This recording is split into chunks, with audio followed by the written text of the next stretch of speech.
The Thanksgiving table at my parents' Connecticut estate was a monument to excess. Imported flowers from Holland, hand-carved turkey platters, wine that cost more per bottle than most people spent on groceries in a month. 32 relatives crowded around the extended dining table, dressed in their holiday finest. I sat near the end in jeans and a hoodie, my laptop open beside my plate. "Seriously, Alex?"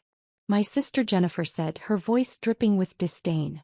"You brought your computer to Thanksgiving dinner? Could you be any more socially inept?" I glanced up briefly. "Just finishing something.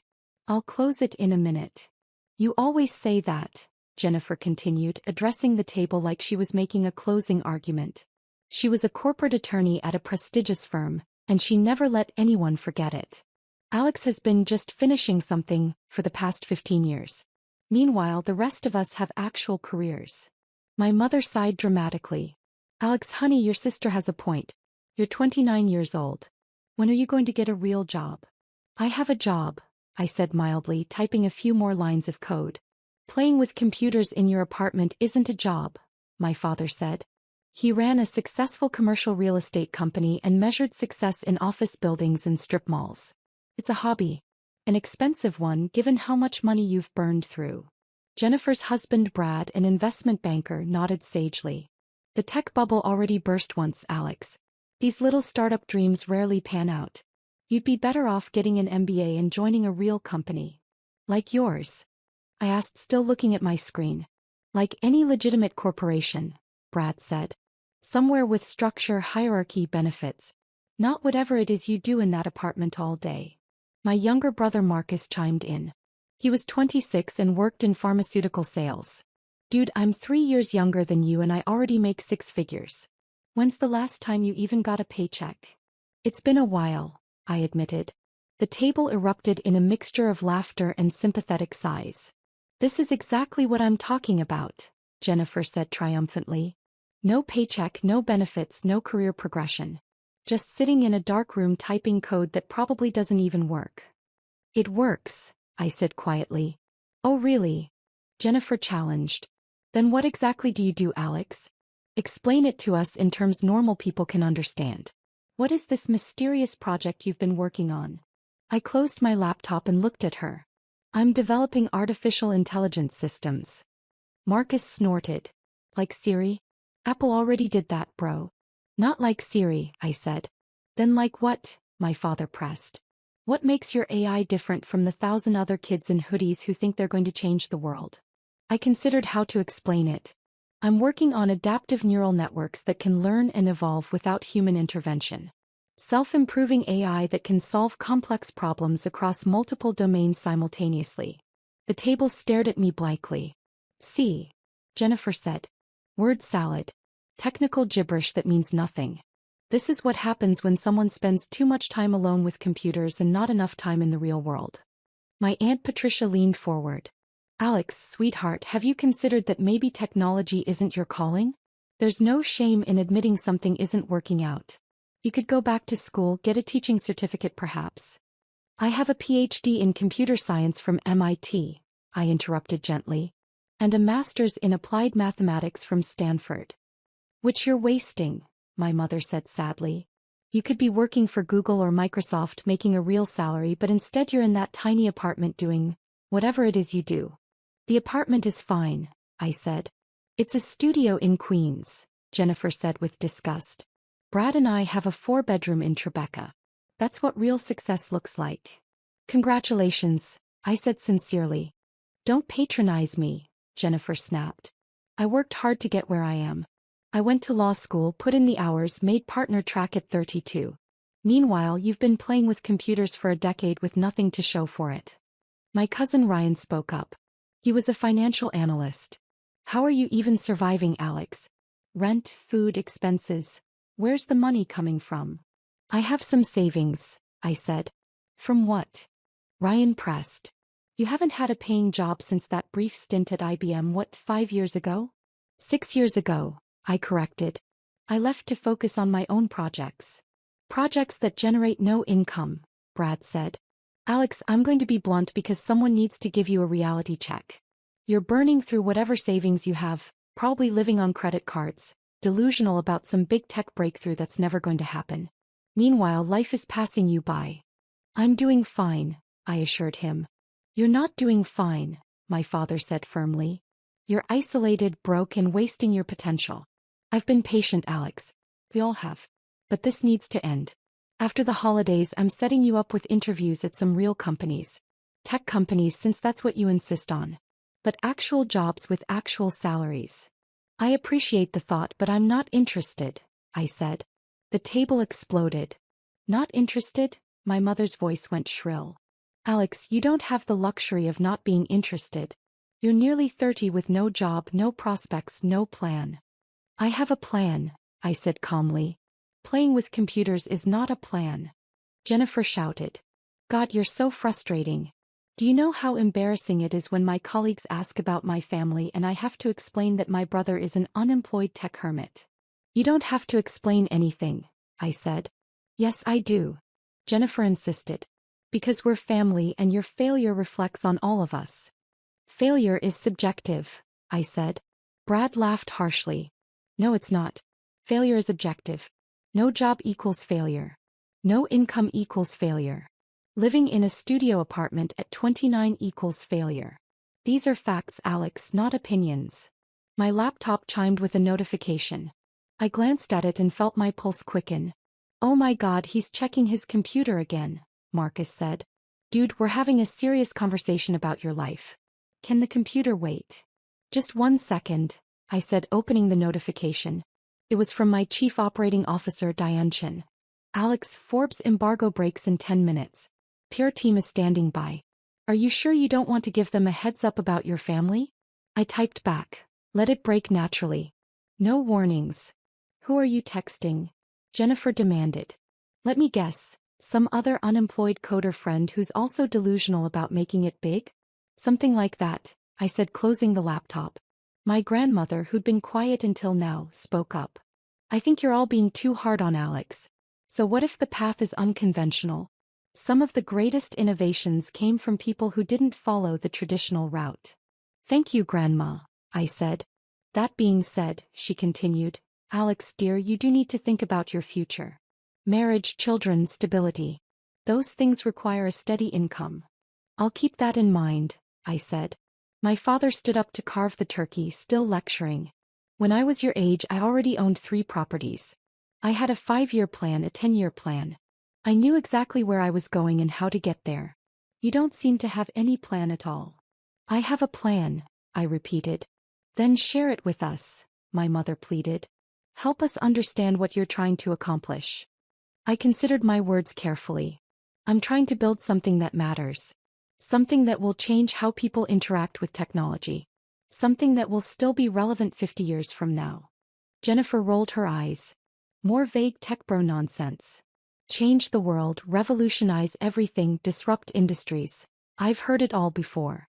You know who actually changes the world? People with real jobs who work within existing systems to make incremental improvements. Incremental improvements are valuable, I agreed. But not good enough for you? Jennifer challenged. You have to swing for the fences and strike out instead of just getting on base like the rest of us? I'm not striking out, I said quietly. Prove it, Brad said. Show us one tangible thing you've accomplished with all this time and money you've invested in your projects. One concrete achievement. Before I could respond, phones started buzzing around the table. Jennifer's phone lit up first, then Brad's, then Ryan's, then several others in rapid succession. Jennifer glanced at her screen and her face went pale. What is it? My mother asked. Jennifer was reading, her eyes moving rapidly across her phone screen. Brad leaned over to look, and his expression shifted from curiosity to shock. Holy shit, Brad whispered. Language, my mother said automatically. What's going on? More phones buzzed. My father pulled out his phone, frowned, and started reading. His face went through several expressions. Confusion, disbelief, shock, and finally something that might have been awe. Alex, my father said slowly, is this real? Is what real? My mother asked, pulling out her own phone.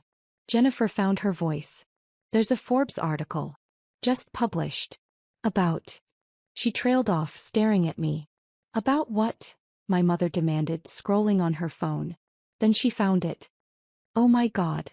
The table had gone completely silent except for the sound of frantic scrolling and tapping. Marcus held up his phone showing the Forbes homepage. The headline dominated the screen. Tech's newest billionaire. The secret genius revolutionizing AI.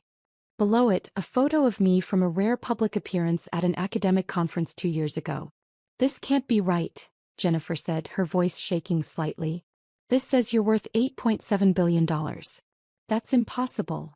I said nothing. Alex, my father said carefully, what is Neurosphere Technologies? It's my company, I said simply. Your company, Brad repeated flatly. You own a company worth $8.7 billion? The valuation fluctuates, I said. It was $8.2 billion last week. The Henderson acquisition pushed it higher. The room was absolutely silent now. Ryan was reading from his phone.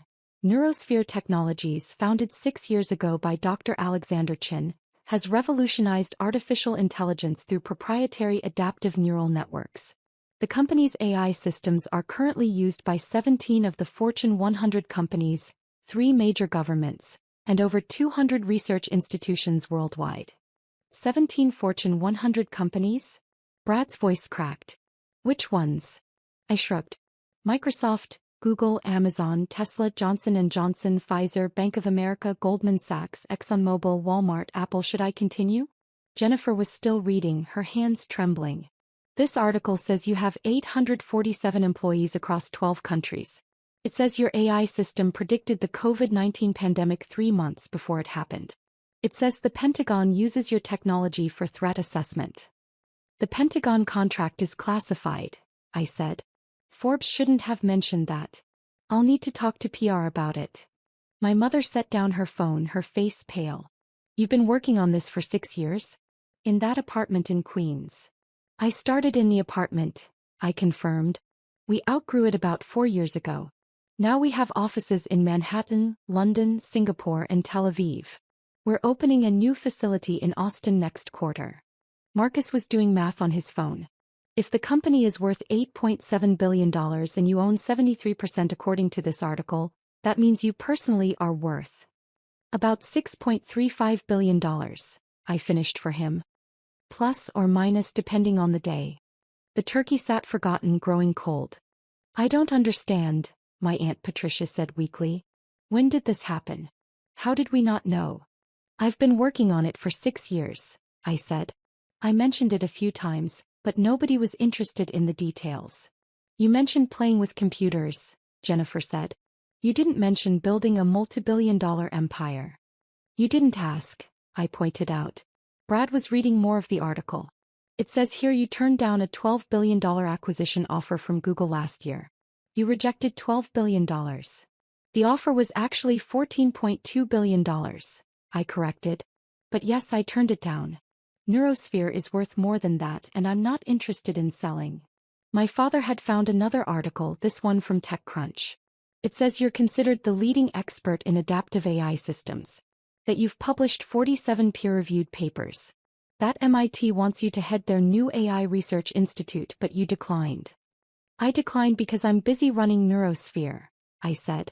Though I do lecture there occasionally. Jennifer was scrolling frantically through multiple articles now. Bloomberg has a profile on you. The Wall Street Journal has an analysis of Neurosphere's impact on enterprise AI. Wired has a technical deep dive on your neural network architecture. She looked up at me, her expression completely transformed. Alex, you're famous. In the tech world, you're actually famous. I prefer to stay out of the spotlight, I said. Though apparently that's getting harder. Ryan had found my Wikipedia page. It says you gave $500 million to MIT for AI research last year. $500 million. It was actually $520 million, I said. But they rounded down for some reason. You donated $500 million and didn't tell anyone? My mother said faintly. It wasn't a secret, I said. MIT announced it. There was a whole ceremony. I invited you all, but nobody could make it. The table sat in stunned silence. Wait, Marcus said suddenly. That apartment in Queens. You said it's a studio. Why are you living in a studio if you're worth billions? I don't live there anymore, I said. I moved out 3 years ago. I kept the lease because I like having a quiet place to code sometimes. No interruptions. Where do you live now? My mother asked weakly. I have a place in Manhattan, I said. Near the office. Brad was searching property records on his phone. A place in Manhattan. Alex, do you own the penthouse at the Greenwich Lane? I own the building, I said. Well, Neurosphere owns it. Corporate headquarters are on floors 1 through 12. I live on the top floor. Jennifer's voice was barely a whisper. You own an entire building in the West Village? It made financial sense, I explained. We needed office space and buying was more cost-effective than leasing long-term. The penthouse is a perk, I suppose. My father had gone very quiet. He was reading article after article, his expression changing with each one. There's a profile here, he said slowly, from Harvard Business Review. They interviewed 50 tech CEOs about the most innovative minds in the industry. Your name came up more than anyone else's. More than Elon Musk. More than Sundar Pichai. More than any of them. That's flattering, I said. Flattering. Jennifer's voice cracked. Alex, you're apparently one of the most important people in technology and we had no idea. How did we not know this? You never asked what I was working on, I said simply. You just assumed it was nothing. The truth of that statement hung in the air. My grandmother spoke up, her voice quiet but clear.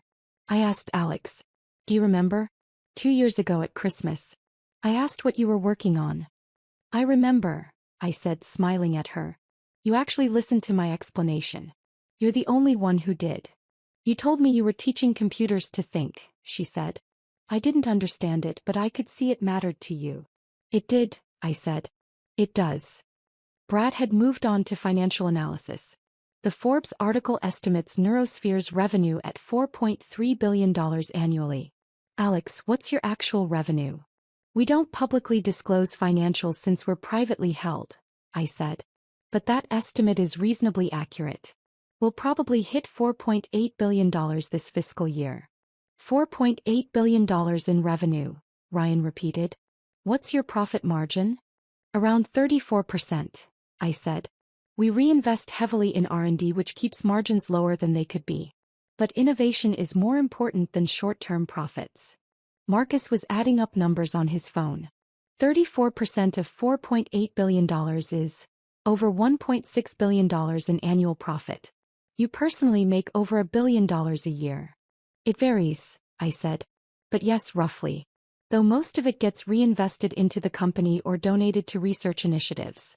Jennifer had tears in her eyes now. I called you a failure, she whispered. I told everyone you were an embarrassment. I said you were wasting your life. You didn't know, I said gently. I should have known, she said, her voice rising. I should have asked. I should have believed in you. Instead I just assumed. That I was a failure, I finished. I know. You all did. My mother was crying silently. My father looked like he'd been punched. Brad had gone pale. Marcus couldn't stop staring at his phone, scrolling through article after article about my success. Why didn't you tell us? My father finally asked. Why did you let us think you were struggling? I considered the question. I tried to tell you, Dad. Multiple times. But every time I mentioned my work, you changed the subject or dismissed it as a hobby. Eventually, I stopped trying. But you could have insisted, my mother said. You could have made us listen. Could I have? I asked. Think about it. If I'd walked in here today and announced I was worth billions, would you have believed me? Or would you have thought I was delusional? The silence was my answer. You decided who I was, I continued quietly. The unsuccessful son. The embarrassment. The one who couldn't get a real job. Nothing I said was going to change that perception because you didn't want it changed. You needed someone to look down on, to feel superior to. I filled that role. That's not fair, Jennifer protested weakly. Isn't it? I asked. You literally called me an embarrassment 15 minutes ago. You said my failure reflected on you. You didn't ask about my life, my work, my goals. You just assumed I had none. More phones were buzzing as the Forbes article spread. My cousin Sarah, who'd been quiet until now, held up her phone. Alex, people are sharing this everywhere. It's trending on Twitter. LinkedIn is exploding with people claiming they knew you. They'll claim all sorts of things now. I said. Ryan was reading comments on various articles. The tech community has known about you for years, apparently. There are Reddit threads from 2019 calling you the ghost genius because you never do press. People have been trying to figure out who you are. I prefer to let the work speak for itself, I said. Brad had recovered somewhat. Alex, I apologize for earlier. I was completely out of line. If I'd known. You'd have treated me differently, I interrupted. I know. But here's the thing, Brad. I'm the same person I was an hour ago. The same person I was when you called me delusional. The only thing that's changed is your knowledge of my success. He had no response to that. My father stood up abruptly. We need to discuss this. Alex, after dinner, you and I should talk about. About what? I asked. Investment opportunities? Business connections? Ways you can leverage my success. His face reddened. That's unfair. Is it? I asked. Dad, you've barely spoken to me in 3 years except to criticize my choices. Now suddenly you want to talk. What changed? I didn't know, he said helplessly. You didn't ask, I corrected again. Jennifer's phone rang. She looked at the caller ID and her eyes widened. It's my senior partner. Why is my senior partner calling me on Thanksgiving? She answered tentatively. Hello. Yes, this is Jennifer. What? Oh, yes, he's my brother. What? You want to pitch for Neurosphere's legal work? I don't know if, yes, of course I'll ask. She hung up and looked at me with something close to desperation. My firm wants to pitch for your legal business. The senior partner is asking if I can arrange a meeting. We already have excellent legal counsel, I said. But I appreciate the interest. Alex, please, she said. This could make my career. If I brought in an account like Neurosphere. Your career is already successful, I pointed out. You're on partner track at a prestigious firm. You told me that yourself, remember? Right before you called me a failure. She flinched. More calls and texts were flooding in. Brad's phone rang, his managing director. Marcus got a text from his company's CEO asking if he could arrange an introduction. Ryan's firm wanted to discuss investment opportunities. Suddenly everyone in my family was very interested in what I did. My Aunt Patricia recovered her composure first. Well, she said brightly, we always knew Alex was special. All that time spent studying, working, innovating. We're all so proud. Are you?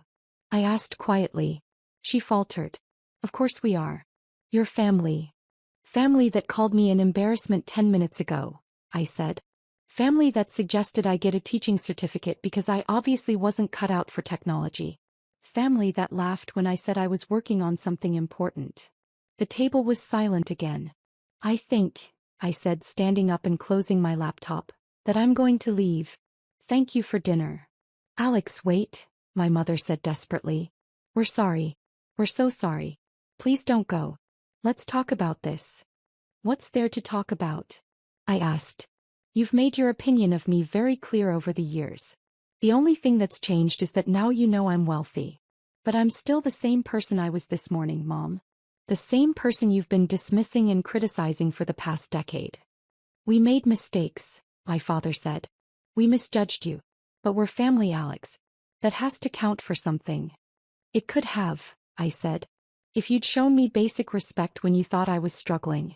If you'd asked about my work instead of mocking it. If you'd believed in me even a little bit. But you didn't. And now that I'm successful, suddenly I'm worth your time. I picked up my laptop bag. Where are you going? Marcus asked. Back to the city, I said. I have a board meeting tomorrow morning. One of our AI systems identified a potential breakthrough in cancer research and we need to coordinate with our partners at Johns Hopkins. On the day after Thanksgiving? Jennifer asked. Cancer doesn't take holidays, I said. Neither does innovation. My grandmother stood up and walked over to me. I'm proud of you, Alex. Not because you're wealthy but because you stayed true to yourself. You believed in your vision when nobody else did. I hugged her. Thank you, Grandma. That means a lot. Will we see you at Christmas? She asked. I looked around the table at the faces of my family. Some looked ashamed. Some looked desperate. Some looked calculating, already thinking about how to benefit from my success. I'll think about it, I said honestly. I walked out to my car, a Tesla Model S that Jennifer had mocked when I arrived. asking if I'd splurged on a rental to impress everyone. As I drove away, my phone rang. Diane Shinmaisu. How'd it go? She asked. About as expected, I said. They found out via Forbes. The reaction was dramatic. Want me to add them to the no-contact list for PR purposes? Not yet, I said. Let's see how they handle this. People deserve a chance to surprise you. You're more generous than I'd be, Diane said. Any family that treats you like that doesn't deserve. They're still family, I interrupted. Complicated, flawed, but family. We'll see. Fair enough, she said. By the way, the Forbes piece is already at 3 million views. Twitter is calling you the real-life Tony Stark. And we've received 847 LinkedIn connection requests for you in the past hour. Ignore them all, I said. I didn't build Neurosphere for publicity. I know, Diane said warmly. That's why you're so good at it. Most tech founders are trying to be famous. You're trying to solve actual problems.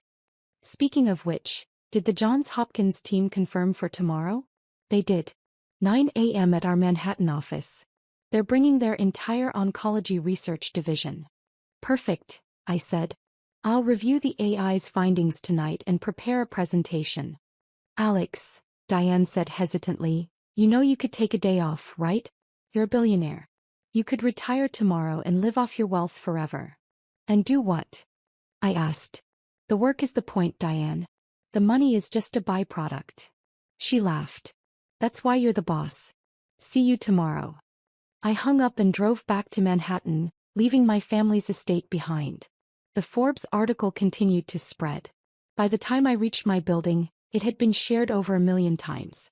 My phone was flooded with interview requests, speaking invitations, and business proposals.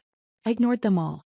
Instead, I went up to my penthouse, changed into comfortable clothes, and opened my laptop. The Johns Hopkins presentation wasn't going to write itself, and our AI had identified something potentially revolutionary in how cancer cells communicate. That was worth more than any amount of family validation. Around midnight, I got a text from my grandmother. They're all in shock. Your mother is crying. Your father looks 10 years older. Jennifer has locked herself in the bathroom. I think you did the right thing leaving when you did. Sometimes people need to sit with their mistakes. Love you, Grandma. I smiled and texted back. Love you too. Thanks for always believing in me. Grandma, I believed in your character, not your success. The success was inevitable for someone with your integrity and intelligence. See you at Christmas, I hope. Another text came in, this one from Jennifer. Alex, I'm so sorry. I know that doesn't mean anything right now. I know I don't deserve your forgiveness. But I need you to know that I see now how badly I treated you. How dismissive I was. How cruel. You deserved better. You deserved a sister who supported you. I failed you. I'm sorry. I stared at the message for a long time before responding. Thank you for saying that. I need time to process everything. Let's talk after the holidays. Jennifer. Of course. Take all the time you need. And Alex. Congratulations. Not on the money. On building something that matters. On staying true to yourself. On being exactly who you wanted to be. I'm proud of you even though I have no right to be. That message made me tear up a little. My father texted next. Your mother and I would like to meet with you next week. Not about business. Just to talk. To understand. To apologize properly. Would you be willing? I thought about it. Maybe in January. I need some distance first. Dad, I understand. We'll wait as long as it takes. I'm proud of you, son. I should have said that years ago. Marcus sent a simple message. You're my hero, bro. I'm sorry I didn't see it sooner. Brad sent. I was completely out of line. You don't owe me anything, but if you're ever willing to grab coffee, I'd like to hear about your actual work. Not for business reasons. Just because I genuinely want to understand what you've built. The messages continued into the early morning hours. Extended family, old friends who'd seen the articles, former colleagues, even people I'd gone to high school with. But I set them all aside and focused on the work. Because at the end of the day, that's what mattered. Not the validation. Not the recognition. Not even the money. The work. The innovation. The potential to change lives through technology. That's what I'd been doing in that sad little apartment for 6 years while my family mocked me. And that's what I'd keep doing whether they understood it or not. By 3 a.m. I'd finished the Johns Hopkins presentation. The AI had identified a pattern in cellular communication that could revolutionize how we treat certain cancers. If we were right, we could save thousands of lives. That was worth more than 1 billion Forbes covers. I went to bed satisfied not because my family finally knew my worth, but because tomorrow I might help cure cancer. That was the real success. Everything else was just noise.